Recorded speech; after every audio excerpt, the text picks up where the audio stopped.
To quote something from your book, The Dying Citizen, I'm encouraged by what you're saying, because my impression has been that many young people are, if you like, have some reason for concern. You know, the debts are being left, the difficulty of getting into housing, all of those sorts of things. But they've been looking in the wrong places for the answers. They're looking to socialism rather than to what you might call responsible citizens. Yeah. And you said, citizenship, after all, is not an entitlement. It requires work. Yet too many citizens of republics, ancient and modern, come to believe that they deserve rights without assuming responsibilities, and they don't worry how, why, or from whom they inherited their privileges. I think you're holding out the hope that many young Americans, perhaps they've been shaped a bit by what's emerged about your elite universities in the context of anti-Semitism and the leadership of those universities really revealing that they've lost the plot in a big way. Maybe there's a wake-up call working for the next generation. That'd be the best news of all. I think so. I think one thing that came out of October 7th, that it was a scab that was pulled off and there was a putrid wound of higher education. And we said to ourselves, why would anybody pay $85,000 to go to Yale when 80% of the grades are A's? Why would anybody pay $90,000 to go to Stanford when there are 9% white males who make up 37% of the population? Why would you go to any of these places who have gotten rid of the SAT scores and gotten rid of comparative ranking of high school grade point averages? So they look at all this and they say, why are we bringing in 300,000 Chinese students and 250,000 subsidized by oil money from the Middle East? Why are we doing this when middle-class kids do not have access to these wonderful institutions? And then, more importantly, are they wonderful? Because they are letting in students by their own admission and by their own standards that they made, not me, not you, they made just 4 or 5 years ago. They said that to come to Harvard, Yale, Princeton, Vanderbilt, Michigan, Stanford, you have to have this SAT, you have to have this GPA, you have to be able to do this high caliber work. And now they're saying it was all a lie. You don't have to do it at all. It's meritocracy doesn't matter. We're going to let in people on the basis of their race or gender or sexual orientation. And the faculty are saying to them every day, you want me to inflate my grades? You want me to water down the content of the course? You want me to make new courses?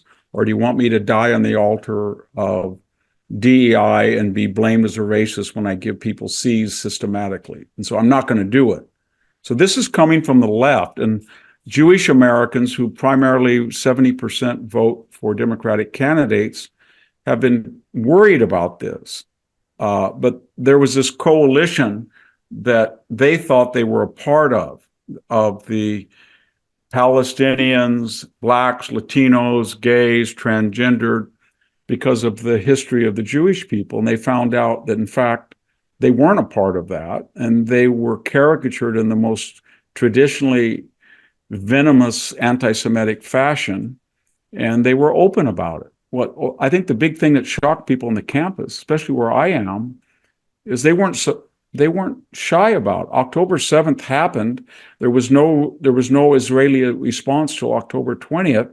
We had a professor or a lecturer or an instructor at Stanford who said, I want all the Jews to get over there on that side of the room, and I want you to leave all your computers over there and see how it feels to live under apartheid.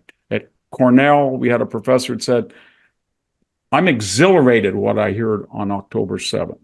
We had a person in UC Davis that said she wanted to follow Jewish students, make sure they follow them home. So they hadn't heard that before. And then when you saw the 3 presidents and just under oath basically perjured themselves by saying it's a matter of free speech and the First Amendment, or we would. And then people asked them under cross-examination, well, you denied this speaker, you wouldn't let this group protest, you don't have free speech. And so the result of it is that it could be very good, because we have a lot of new universities that may be formed, they're talking about, and admissions have gone down. There's a lot of people saying, do we really want 50% of that youth cohort to go to these places? Because they're not learning mathematics and biology and philosophy and languages and history. They're learning sociology and therapeutic courses, and they'd be much better given the national shortage of highly skilled plumbers and framers and electricians. Why don't we have a vigorous trade school? So I think all these things are going to be good. And I can tell you, as somebody on the Stanford campus, it has sent the fear of God into these universities. I could not believe it the other day on campus. They had issued a warning to the Gaza camp on the Stanford campus that has been there since October 7th, just staked out a whole area of the free speech and said, this is ours, and we're going to propagandize people who walk by and shout genocidal threats from the river to the sea. And finally, Stanford said, you have 24 hours to get out, or we're going to take the names of people who violated school policy. And we'll see if they do it. But they wouldn't even have conceived of that a year ago. So I think there's some good coming out of it. And,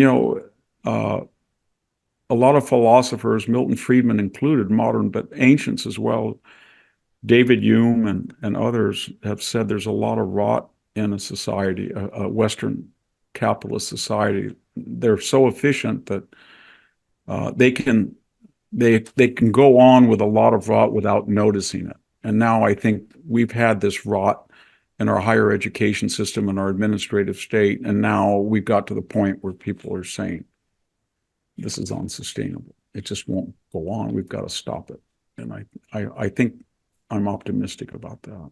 Well, it's all good news as long as people go looking for the right answers rather than the wrong answers. So that's an essential point. Yeah. I think everybody should listen to what you just said, because throughout history, when you had the reign of terror, there was a chance for a Thermidorian response rather than the consulship that led to Napoleon. And Weimar was very much like us, and yet they took the wrong corrective with Hitler. And same thing with, as you know, the Bolsheviks capitalized on a legitimate constitutional monarchy substitution for the Tsar, and they hijacked that revolution. So what we do not want is somebody coming in on a horse saying, democracy's flawed, no elections, I can clean up this mess.